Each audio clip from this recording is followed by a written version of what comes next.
are tackling a source today that many of you in the cash flow circle community have been curious about, especially as you build wealth and think about those big decisions like real estate. Yeah, absolutely. We're diving into excerpts from Real Estate the Ramsey Way by Dave Ramsey. Right. And this book, it really lays out a very specific blueprint, doesn't it, for making real estate, well, a blessing, not a burden. It really does. It covers the whole spectrum, buying your first home, selling, even investing in real estate, but all through that specific lens of Dave Ramsey's core financial principles. And our mission today, specifically for you in the cash flow circle, is to kind of navigate this material. We want to help you figure out, who among us would benefit most from this right now. And what are the key lessons? What can we actually pull out of it? Exactly. And maybe arm you with the right questions to ask yourself so you can really focus on the parts that are most valuable for your journey, right? Toward financial peace and building wealth. Definitely. And to really get why he approaches real estate the way he does, and let's be honest, it's often pretty countercultural advice. Oh, yeah. You kind of have to understand his backstory. He grew up in real estate, apparently got his license super young, like as a teenager, Yeah. made millions early on, but, and this is the key part, he did it all leveraged up with debt. Right. The classic story he tells, built on debt. And then it all came crashing down, a devastating bankruptcy. He talks about how gut-wrenching that was. Yeah. And that forced him to rebuild everything based on what he calls these timeless principles, basically.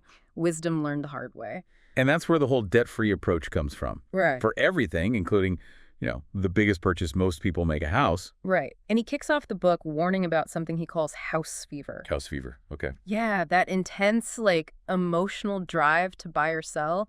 You get caught up in the excitement, maybe feel pressure from friends or family. Uh-huh. See the perfect staging. Exactly. You picture the perfect outcome. But he says that fever is dangerous. It makes you ignore logic, leads to huge, costly mistakes. Because it's such a massive financial transaction. Emotions are the enemy, basically. That's the message. Keep him in check. Okay, so let's unpack how he builds this case. The starting point, interestingly, isn't listings or mortgages. It's his foundation, the 7 baby steps. Exactly. That plan for getting out of debt, building savings, building wealth.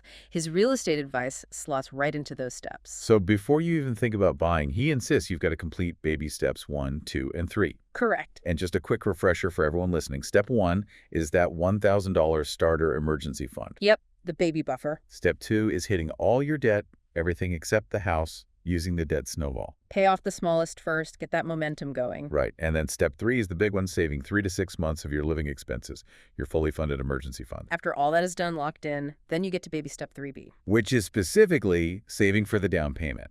Exactly. So the key lesson right here, right at the start, is non-negotiable in this material. Yep. Be debt-free, except maybe a current mortgage if you're selling, and have that full emergency fund before you even step into the market, buying or selling. Okay, so this brings up one of the most crucial questions for you listening in the cash flow circle right now. Where are you, honestly, on those baby steps? Yeah, that's the critical self-assessment. If you're still carrying significant non-mortgage debt, car loans, student loans, credit cards, or if you don't have that 3 to 6 month cushion. Then this part of the book, the foundation, is where the real value is for you right now. Get the finances in order first. And the book argues why this matters so much, right? It frames debt as this anchor. Totally. It just robs your income you desperately need for saving, for the down payment, and, for all those surprise homeownership costs that always pop up. Murphy's Law lives in houses, right? Pretty much, yeah. He does mention selling a house to get out of debt, but it sounds like a last resort. Very much so. Only if the payments are just completely overwhelming your budget, stopping you from making any progress elsewhere. Otherwise, tackle the debt first. Okay, let's shift gears then. Buying a home. The material definitely sees homeownership as a wealth-building tool. Oh, for sure. A key one. But, Yeah. and it's a big but, only when you do it right. The Ramsey way. And the big danger zone is being house poor. Yeah.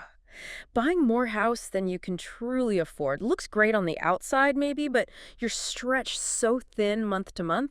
No room for savings, emergencies, or even just enjoying life. Owning the house, but the house owns you. That's a good way to put it. The antidote, according to the book. delayed gratification. The tough one. It is, but it means sacrificing maybe some immediate wants, the dream kitchen right away, the perfect zip code now for the bigger win later, an affordable home that lets you build wealth outside the house too. So he gives a really specific rule for affordability, the 25% rule. Yeah, very specific, non-negotiable, your total monthly house payment, that's principal, interest, taxes, and insurance, PITI. Plus any HOA fees, plus PMI if you need it. Right, all of it bundled together should be no more than 25% of your monthly take-home pay. Take home, not gross. Yeah. Big difference. Huge difference. And this is based on a 15-year fixed-rate mortgage, not a 30-year. Okay, wow. That is strict. So the example they use, if your take home is $6,600 a month, Your absolute max total housing payment is $1,650, period. So here's a critical gut check question for you listening. Have you actually run your numbers?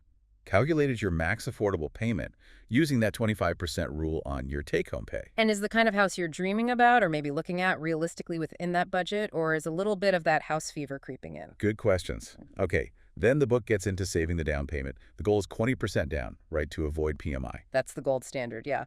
Avoid that private mortgage insurance. It protects the lender, not you, and it costs you money every month.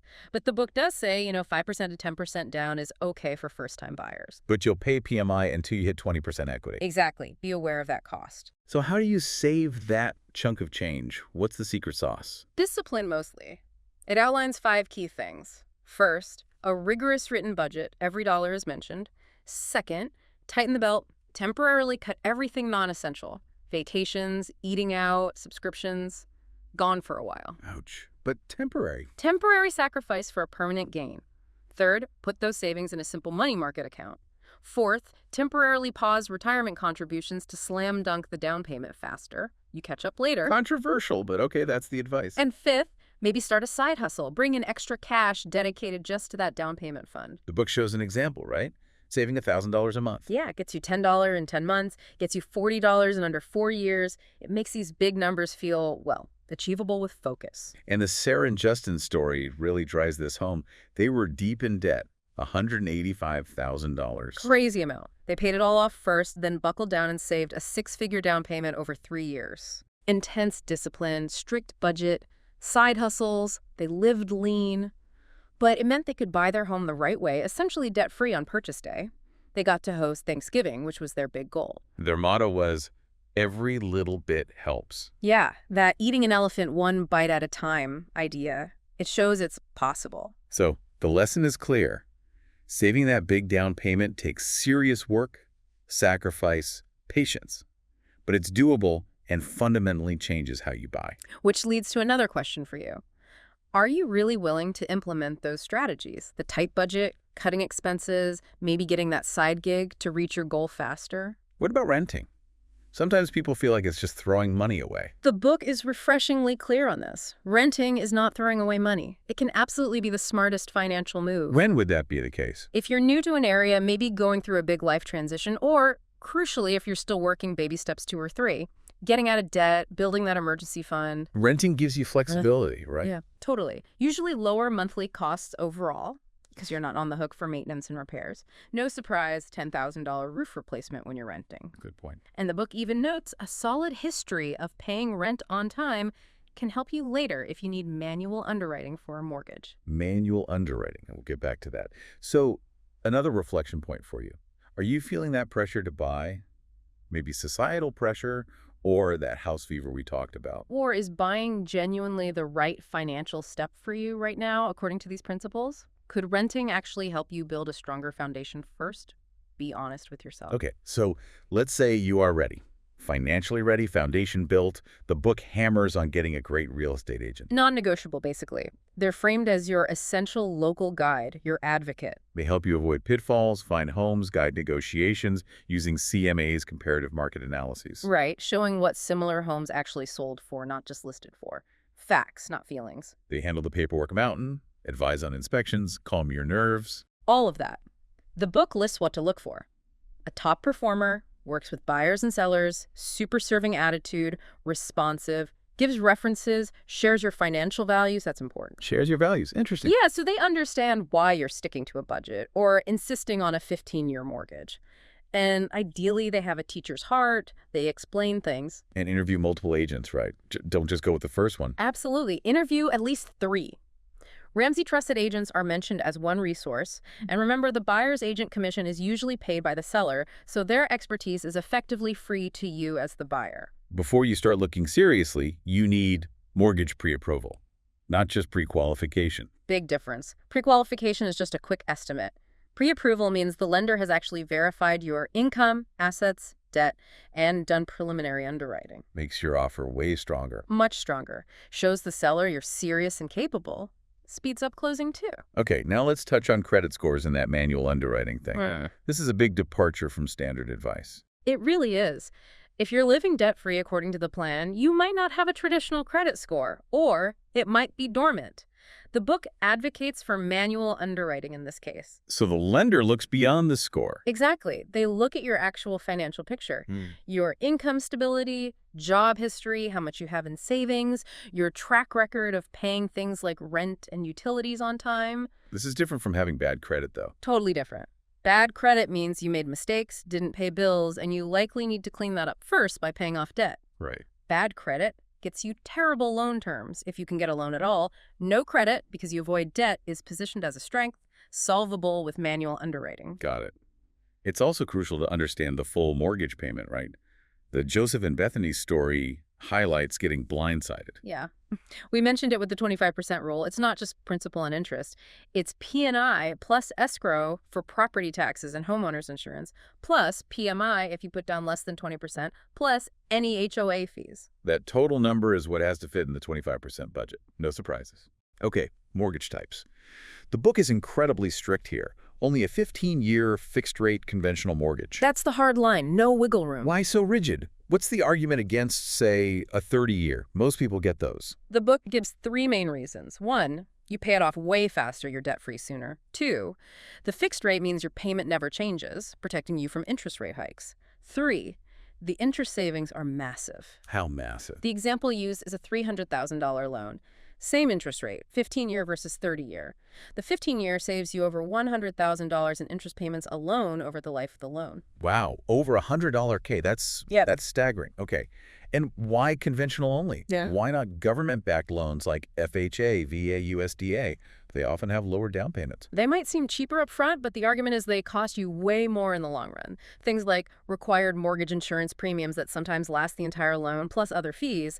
The lower barrier to entry comes with a higher long-term price tag. So the book basically calls those other loans 30-year conventional, ARMs, FHA, VO, USDA rip-off mortgages. Pretty much. Compared to the 15-year fixed conventional, the argument is they cost you significantly more over time and keep you in debt longer. Okay, huge lesson there. Yeah. The mortgage type is a massive decision with decades-long consequences. So another question for you. If you're planning on a mortgage, are you truly committed to aiming only for that 15-year fixed conventional and making sure the total payment fits the 25% rule? Big commitment, but potentially huge payoff. When you're actually looking at houses, the advice seems practical. Make a must-haves list. Yeah, and be honest about needs versus wants. Prioritize affordability over the absolute perfect dream house today. It's okay to buy a fixer-upper. If it has good bones, definitely. Cosmetic stuff can be changed later. Location is also key for resale. Often the advice is the smallest or most dated house in the best neighborhood you can afford is the smarter long-term buy. Making an offer, keep emotions out. Rely on the agent's CMA data for the price. Facts, not feelings. Strategy might change depending on the market, buyer's market versus seller's market, but the golden rule is never offer more than your budget allows. Stick to that 25% rule. Expect negotiations, counteroffers. Yep. You can negotiate almost anything, price, repairs, closing date, what's included. Your agent advises, but your ultimate leverage is being willing to walk away if the deal isn't right. Don't seem desperate. And the home inspection.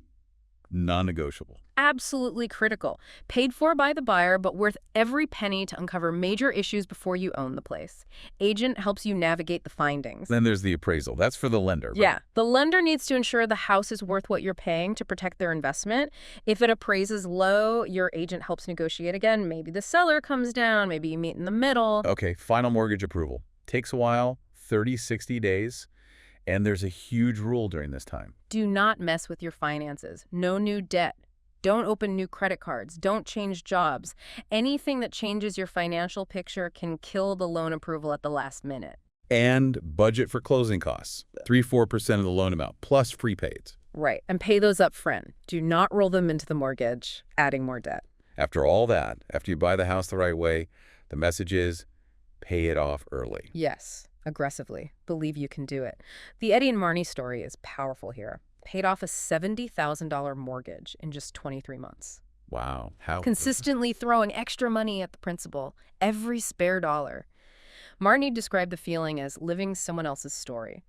That level of freedom and peace most homeowners don't experience. Okay, so wrapping up the buying section. Huge takeaway is that homeownership can be a great wealth builder, but it demands that solid financial foundation first, disciplined saving, realistic budgeting with the 25% rule, smart choices on agent and mortgage, and then commitment to getting rid of the debt fast. That sums it up well. So the final question on buying for you listening, based on all this, do you honestly have that foundation and discipline right now to make homeownership the blessing described, not the potential burden? Tough question, but essential.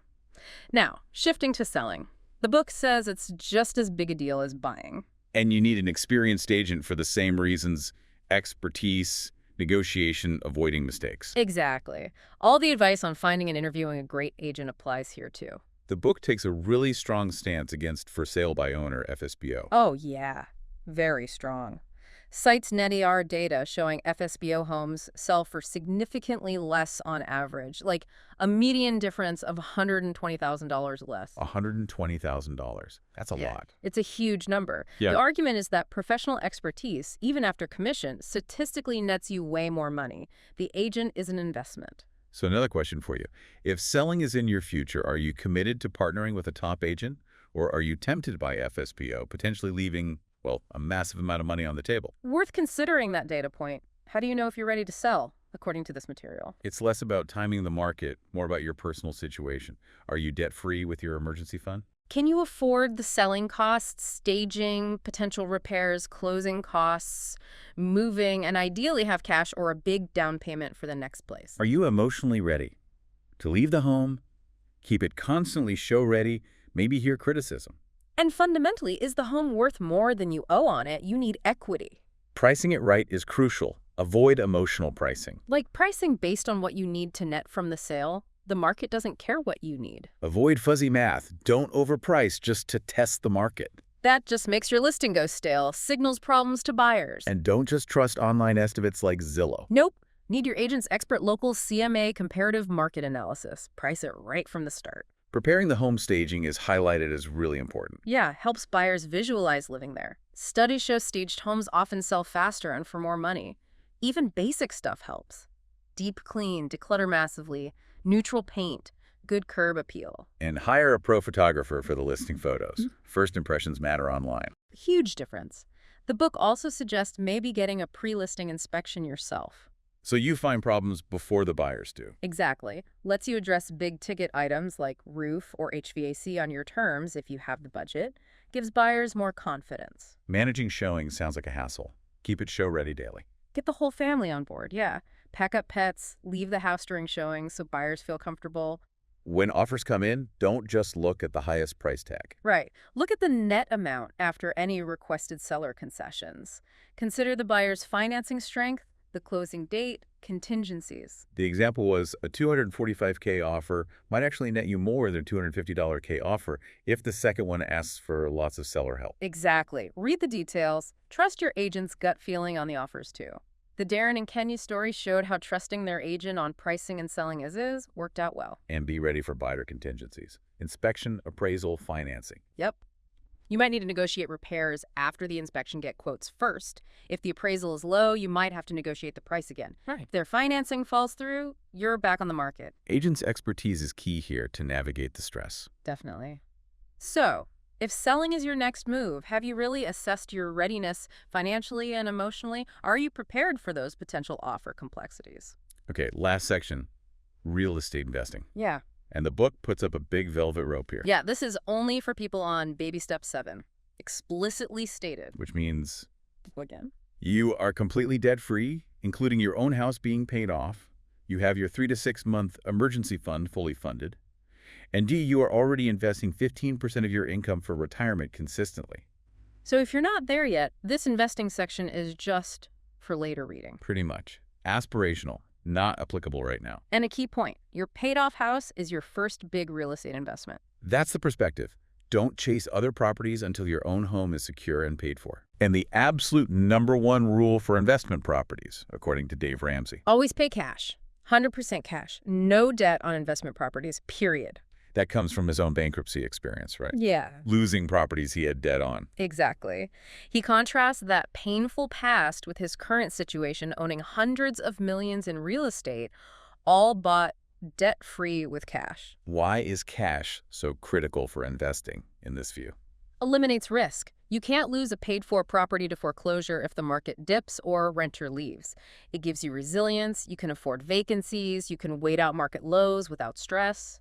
And you keep all the profit, no debt payments eating into it. Right. If you don't have the cash to buy an investment property outright, the advice is simple. Stick to baby step 4, investing 15% in retirement accounts. Don't raid retirement to buy real estate. Okay, direct question then for anyone thinking about investing. Are you really on baby step 7? Can you pay cash for the property and any renovations? Or should your focus still be paying off your own home and funding retirement? Honest assessment needed. The book touches briefly on rentals and flipping. Rentals are presented as not passive income. Requires work. Significant work, dealing with tenants, repairs, maintenance, vacancies, legal stuff, taxes. The risk of having a mortgage payment on an empty rental is a big reason for the cash-only rule. And flipping? Faster potential return, but still requires work, patience, and realism. The key is the deal is made at the buy. You have to buy way below market value, like 70% of after repair value minus repair costs. Because repairs always cost more and take longer. Almost always, yeah. Need to find the right deal. So the 6 principles for investing recap the main ideas. Pay cash. Diversify retirement first, then real estate. Stay local, easier to manage. Be prepared for risks, have cash reserves. Start small, maybe rent a room first or look into REITs, but limit those. Yeah, real estate investment trusts, like mutual funds for real estate. Passive, but limit exposure. And crucially, hire an agent, local expert needed for deals. So, the investing takeaway. Powerful wealth builder? Maybe, but it's advanced. Right. Requires baby step 7 security, cash only, hard work, patience, professional help. So if you are past baby step 7, does that reality, cash only, the work involved, the risks, actually fit your goals and your personality? Okay, let's bring this all back home to our cash flow circle community. We're a diverse group, different stages, different journeys. Exactly. And what's clear from this material is that the value you get from it really depends heavily on where you are right now on your own financial path, specifically where you are in the baby steps. It's not really a book you read cover to cover and apply all at once, necessarily. Probably not. If you're in debt, focus on those foundational chapters. If you're debt-free, saving for a house, the buying section is your playbook. Selling. Focus there. Baby step 7. Maybe then glance at investing. We hope the questions we sprinkled throughout this deep dive act as a good self-assessment tool for you. Yeah, to help you pinpoint which parts of this Ramsey way apply most directly to your next smart financial decision. The core lessons really distilled for the cash flow circle seem to be: get debt-free and build savings first. That's paramount. Embrace patience, delay gratification with housing. Get expert help agents matter. Avoid emotional decisions and definitely avoid debt in real estate. And then see the huge long-term potential when you follow that disciplined, debt-free approach. We've gone through the foundation, buying, selling, even peeked at investing, all through this specific Ramsey lens. It presents a compelling vision, doesn't it? Home ownership as a source of peace and wealth building, not stress, a tool for legacy. Absolutely aligns with the cash flow circle mission of building wealth one smart decision at a time. So maybe a final provocative thought for you to chew on as we wrap up. The normal way, the toxic money culture, often pushes debt as necessary, even smart for real estate. It's how you get ahead. Right. Leverage, OPM. But this material offers a radically different path. Debt-free, cash-focused. Consider this. Could embracing that countercultural approach actually unlock a level of peace, control, true financial security in your real estate life that the normal way never could? What would that debt-free homeowner feeling, like Eddie and Marty describe, actually look and feel like in your future? Something to think about. Definitely. Ponder that, apply the principles that fit where you are right now, and keep making those smart decisions. Thanks for joining us on The Deep Dive.